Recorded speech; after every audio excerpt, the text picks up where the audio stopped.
Assalamualaikum warahmatullahi wabarakatuh. Perkenalkan, saya Muhammad Faisal dari Prodi Manajemen.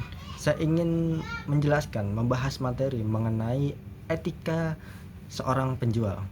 Nah, secara sederhana, apa sih itu etika dalam sebagai penjual? Etika penjual itu merupakan standar moral atau aturan yang tidak tertulis mengenai apa yang benar, apa yang salah saat kita menjalankan sebuah bisnis. Dalam ilmu manajemen, etika adalah fondasi krusial yang memastikan keuntungan sebuah perusahaan tidak hanya bersifat sementara, melainkan dapat terus bertumbuh dalam jangka waktu yang panjang. Nah, kita akan membahas betapa pentingnya etika dalam sebagai penjual, yaitu pertama itu aset kepercayaan. Pelanggan mungkin datang pertama kali karena promosi, mungkin karena penasaran, namun mereka hanya akan kembali dan merekomendasikan bisnis kita yang kita punya kepada mereka itu karena mereka merasa dihargai, dipercaya, dan tidak dibohongi. Kepercayaan adalah aset terbesar dalam sebuah bisnis. Yang kedua adalah efisiensi jangka panjang.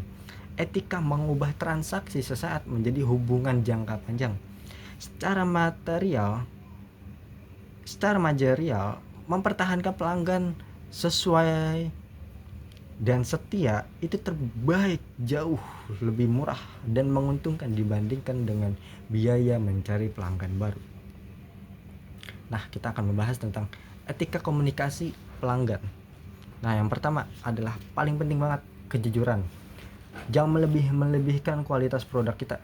Jika terdapat kekurangan, sampaikan secara jujur, secara sederhana, dan secara empati kepada pelanggan, namun tetap diiringi dengan solusi dan alternatif terbaik.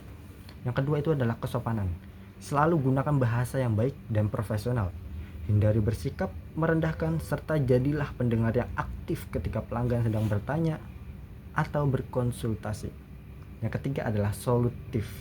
Ini yang paling sangat penting sebagai kita selaku penjual, selaku bisnis dalam memberikan solusi terhadap pelanggan. Saat menghadapi komplain, hadapilah secara profesional, minta maaf atas ketidaknyamanan, dengarkan keluhan dengan empati dan segera berikan jalan keluar tanpa berdebat. Nah, kita membahas dampak apa sih yang dialami ketika etika itu nggak baik, yaitu etika itu buruk gitu. Keuntungan instan, maksudnya adalah keuntungan sesaat yang didapat dari cara curang dan akan mengakibatkan sangat fatal pada kelanjutan bisnis kita. Di era digital, kekecewaan pelanggan dapat menyebar dalam hitungan detik melalui ulasan yang buruk dan juga menjadi viral di media sosial. Sekarang sudah sering banget ya, bisnis yang banyak dikomplain oleh masyarakat dan diupload, diposting di sosial media. Sekali reputasi perusahaan hancur, akan memakan waktu yang sangat sulit dan biaya mahal untuk membangun kembali, apalagi kepercayaan yang runtuh.